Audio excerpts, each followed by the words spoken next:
we've cut the rabbet in the bottom of our top as well as in the bottom of the top of the bottom.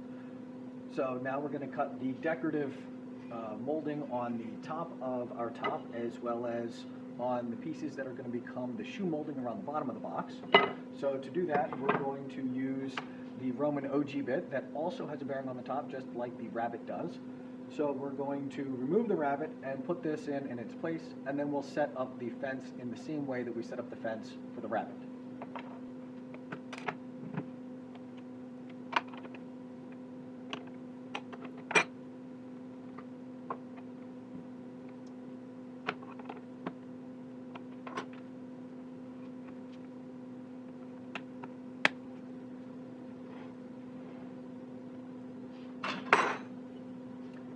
Straight edge on the bearing, bring the fence forward so that it's flush with the bearing, or perhaps a smidge back from the bearing, but mostly flush, and then clamp that sucker down.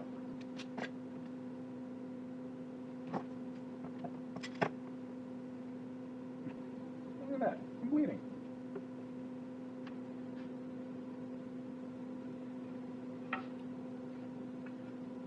All right.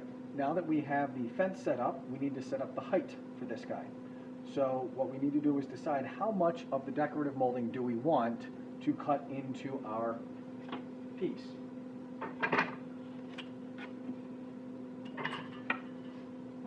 So just like before, we unlock the underside and we look at this. Now this time, we're not going to use the depth gauge to see how deep it goes. What we're going to do is we're going to line up our eye with the tabletop and see how much of the bit is appearing above the tabletop, and that's how much is going to cut our workpiece.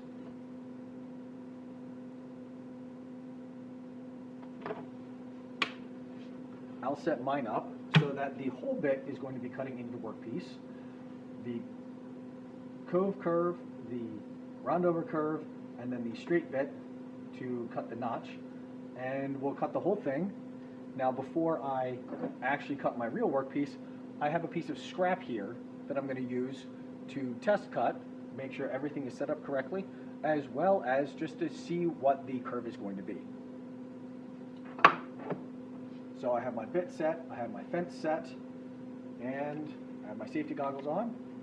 And this piece is big enough that I can use my hands on this over on this side, keeping them out of the red circle there.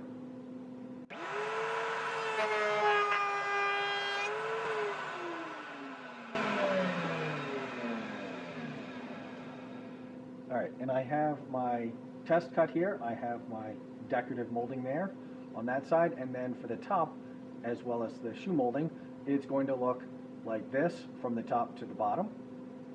And you'll see that I have a little notch, round over, cove, and then the rest of it down there, which will be helpful for the shoe molding to nail it into the sides when we get to that part. So now that I have this guy, I can cut the decorative molding on the top of my top. Since I look at that and I say, I like it, so I will do it. And we're going to cut this the same way that we cut the rabbet. We're going to do along the grain first and then across the grain.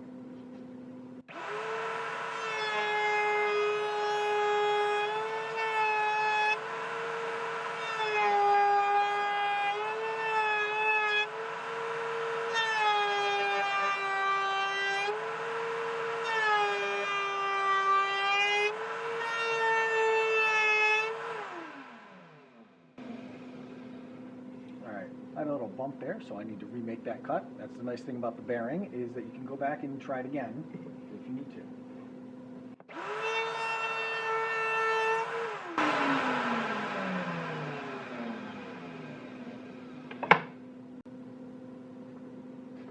All right, now that I've cut the top, time to cut the shoe molding.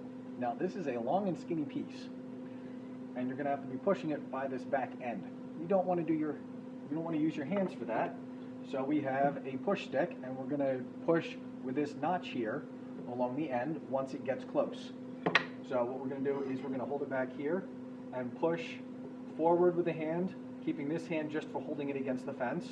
And then once we get enough over here, we can leapfrog our hand across to the other side of the bit, and continue pushing it through with our other hand. And when the gas goes, we'll just hold this down and then use the push stick to finish pushing it through to the end to keep our hands away from the bit. Because this is not wide enough. It's only 3/4 inch square, so we've got 3/4 inch thick, and then I've cut it to 3/4 inch wide. Therefore, it doesn't matter which way you orient it as you're cutting it. And we want to keep our hands away from that bit.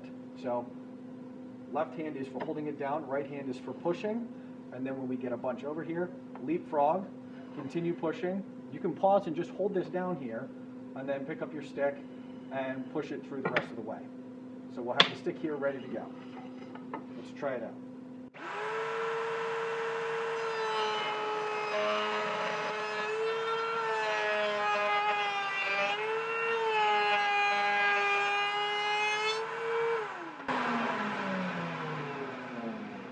And here we go. Here's our shoe molding cut. And now in this, we're going to need to cut miters to fit around the outside of the box, but we'll show that in another video.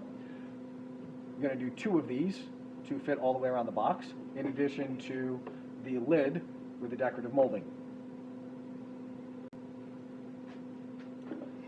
Now, once you've done both of these, it's time to clean up the spray because, as you just saw, this bit is going to grab the wood and chop off a lot of it and then spray it all over the place. So you're going to need to clean this up once you're done.